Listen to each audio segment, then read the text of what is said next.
এবার নিজের ফাঁদেই ধরা পড়লেন অজ্ঞান পার্টির এক সদস্য। অজ্ঞান করার জুস খেয়ে নিজেই হারালেন জ্ঞান। জানা যায়, শনিবার ভোরে খুলনা থেকে আসা সীমান্ত এক্সপ্রেসের যাত্রী ছিলেন এক মা ও মেয়ে। তাদের পাশের আসনেই ছিলেন ফুল মিয়া নামে এক ব্যক্তি। প্রথমে কৌশলে আলাপ শুরু করেন তিনি, পরে মা ও মেয়েকে জুস খাওয়ার জন্য অনুরোধ করেন। কোনো সন্দেহ না করেই তারা জুস পান করেন। এরপরেই অজ্ঞান হয়ে পড়েন দুজন। সুযোগ বুঝে ফুল মিয়া খুলে নেন মা মেয়ের কানের দুল আর নাকের ফুল। এ সময় ঘটনা আঁচ করতে পেরে এগিয়ে যান পাশে থাকা আরেক যাত্রী, অবসরপ্রাপ্ত সেনা কর্মকর্তা আব্দুর রহিম। একটা মানুষ কাছে বসলো, বসার পর ওরা অনেক কিছু খাবার নিকলে দিই। আমি বলছি খাবো না, জোর করে দে।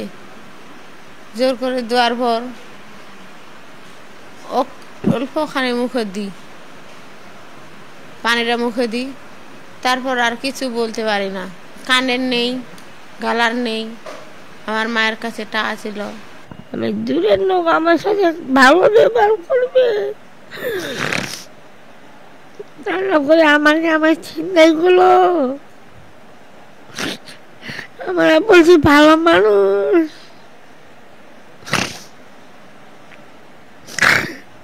ভালো মানুষগুলো খুব বিশ্বাস করছি।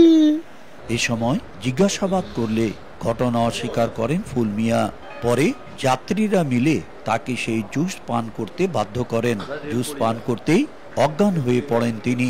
ট্রেনে একসাথে আসার সময় ওই লোক আমার বোন আমার মাকে জুসের মধ্যে এবং ফলের মধ্যে কি খাওয়াইছে। খাওয়ার পরে ওনারা অজ্ঞান।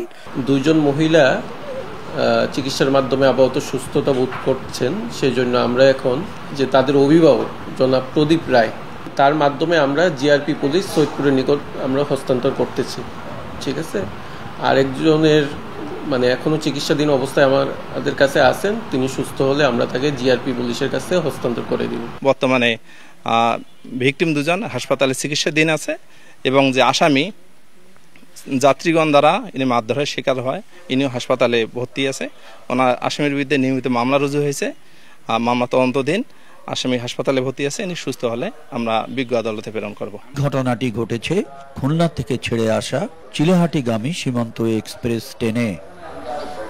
শাকির হোসেন বাদল, সময় সংবাদ, নীলফামারী।